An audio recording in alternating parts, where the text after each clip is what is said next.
ኢትዮጵያን የነካ ማፊ በረካ ነው አባቴ ማፊ ሙሽኪላ ነው ጭውቴው ማለት ሙቋጠራ ግጥ ሙለቅለጣ ነው በቃ ሴኔጋል ከኛ በቅጠኛ ያለ ሴኔጋል አባቴ አባይ ልትበኝ ገና አፈርፍሻለሁ በቋጠሩ ሙቋጠራ ነው ጭውቴው ቢሉከቲል አረብያ ነው አባቴ አልቀናሽም ጭራሽ ሴኔጋል ለፍጻሜ ማለፏን አረጋገጠች። አለቀ። ግብጽ ተሸነፈች 1-0 ይገባዋል። አባዱ ግብጾች ሳዲዮ ማኔ ተረጋጓለ ሳዲዮ ማኔ ፍጻሜ ይቀራል ጎል አስቆጣሪ ፍጻሜ ይቀራል አለ ተረጋጓሉ። የሴኔጋል አሰልጣኝ ቲያው ኤልሃጂ ጁቭም ወደ ሜዳ ገብተው ደስታቸውን እየገለጹ ነው። ኦማር ማርሙሽ እያለቀሰ ይገኛል። ሴኔጋል በከፍተኛ ደስታ ላይ ይገኛሉ የሴኔጋል ደጋፊዎች።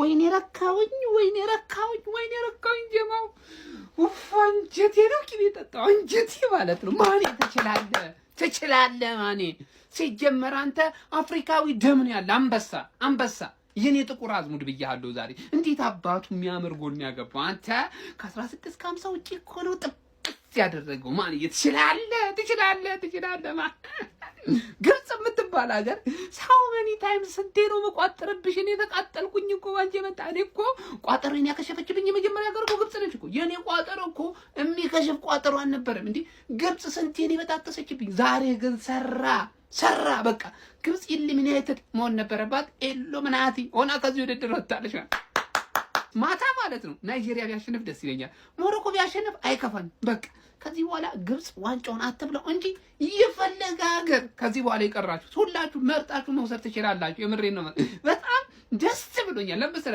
ግብጽ ካለፈች ዋንጫው እርግጠኛ ነበርኩኝ እንደምትበለው ይሄን ጨዋታ ካለፈች ተበላው ነበር ማንንም ከፊቷ ቢኖር ማለት ነው። ናይጄሪያ ጥሩ ቢሆን ሞሮኮ ጥሩ ቢሆን አትሰማም ለዋንጫ ከደረሰች ምክንያቱም የዋንጫ ሜንታሊቲ ያላት ቡድን ነች መጥፎ ቡድን ነች ግብጽ ማለት እንኳን ደስ አለህ ማኔ እንግዲህ ጀማው ቋጠራችን ሰርቷል ናይስ የአፍሪካ ዋንጫ ደስ እንዲለኝ ያደረገ ይመቸን የሚገባው ቡድን አለፈ።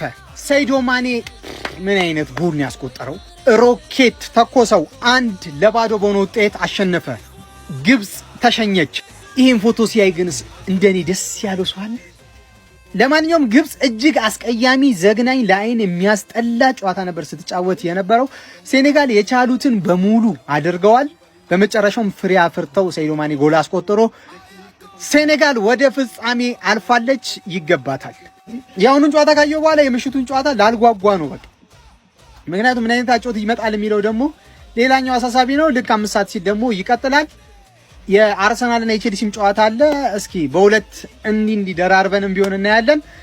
ለማንኛውም እስኪ ምን ተሰማችሁ? ፍጻሜው ላይ ማን ከማን ይገናኛል? ኮሜንት ላይ ጻፉልኝ። ይመቻችሁ። ሳዲዮ ማኔ ምን አይነት ጎል ነው ያስመለከተን ጋይስ? እጅግ በጣም ፈታኝ የምትባለውን የመሐመድ ሳላህን ግብጽን እንግዲህ በአፍሪካ ዋንጫ ግማሽ ፍጻሜ በመጣል ሀገሩ ሴኔጋል ወደ ፍጻሜ ማለፍ እንድትችል እጅግ በጣም ወሳኛና ብቸኛዋ ጎል ማስቆጠር ችሏል። ያስቆጠረበት መንገድ እጅግ በጣም ገራሚ ነበረ። ጨዋታው በሴኔጋል የበላይነት ነበር ለረጅም ደቂቃዎች የተመለከትነው። ኦልሞስት ሙሉ 90 ደቂቃ ሴኔጋል የተሻለች ነበረች ማለት ይቻላል። እንደውም ግቡን ካስቆጠረች በኋላ ሞል ጥንቃቄ ወስዳ ስትጫወት ተመልክተናት ነበረ። ነገር ግን ግብጽን በጨዋታው ላይ ምን ይዛ ለመምጣት እንደፈለገች ራሱ ግራ ስጋባ ነበረ። ሙሉ 90 ደቂቃ ለመከላከል ይመስላል ፍላጎቷ። አንድ ሞን ታርጌት አልሞከረችም ነበር እስከ 80 ምናምን ደቂቃ ድረስ ማለት ነውና ሴኔጋል ውጤቷ አይገባትም ማለት አይቻልም። በቃ አጥቅታለች። የተሻለ ኳስ ቁጥጥር ነበራት።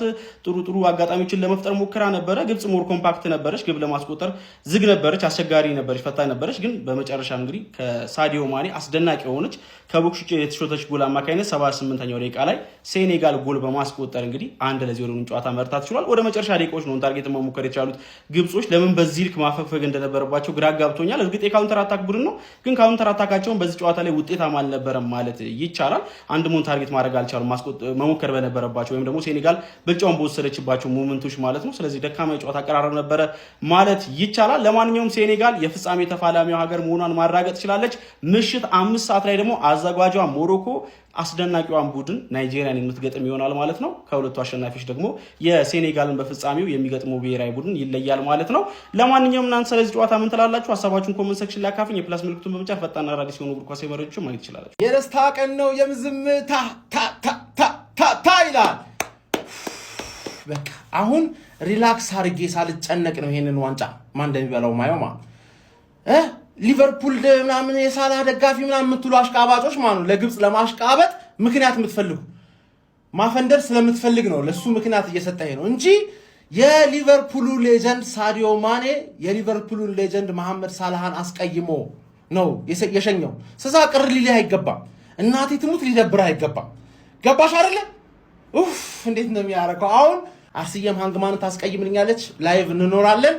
ሞሮኮና ናይጄሪያ ደግሞ ሞሮኮ እንደሌሎቹ ቀይ አይደለም የሚሰጥሽ፣ አንቺ ቢጫ ነሽ። ቢጫ ላይ ነው ያለሽው። ገባሽ አይደለ? ምክንያቱም የሆነ አንዳንዴ ታሳያለሽ አፍሪካዊ እንደሆንሽ። ይሄ ምንም ከዘር ጋር አይገናኝም። ፓፓውቴ ገባሽ አይደለ? ውቴ ፓፓ ውቴ ከዘር ጋር አይደለም የሚገናኝ። አፍሪካዊ ነኝ የሚል ሀገር ነው አፍሪካ ዋንጫ መብላት ያለበት። እነዚህ ሰዎች ለምን እንደሚሳተፉ ራሱ አይገባኝም። ለምን እንደሚሳተፉት ገባህ አይደለ? አፍሪካዊ ነኝ ሳትል የአፍሪካ ዋንጫ በልተህ ልፎክር አይደብርህም? ገባህ አይደለ? እዚህ ያላችሁ ደግሞ we are not black we are not African we are ሀበሻ ከኔ የጠቆረ ሰው ማን በእናትህ ይሄንን ሎጂክን ማን ለነጮች አስረዳቸውና ከዛላ አው ልክ ነህ ይበሉ።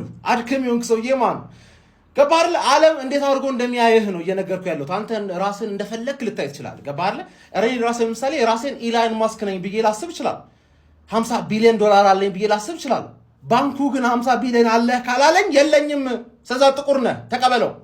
ገባህ? ፍቅህ ማጠለው ነገር ነው፣ መደበቅ ማትችለው ነገር ነው። ስለዛ ካንተ ጋር አብሮ የሚሰቃይን ሰው ብትደግፍ ይሻላል። ከሞን ሴኔጋል ከዛ ኋላ ማታ ናይጄሪያ ብታልፊ በጣም ደስ ይለኛል። ናይጄሪያ ቨርሰስ ሴኔጋል ትክክለኛ ፋይናል ማለት አሁን የተጫወተ ያሸንፍ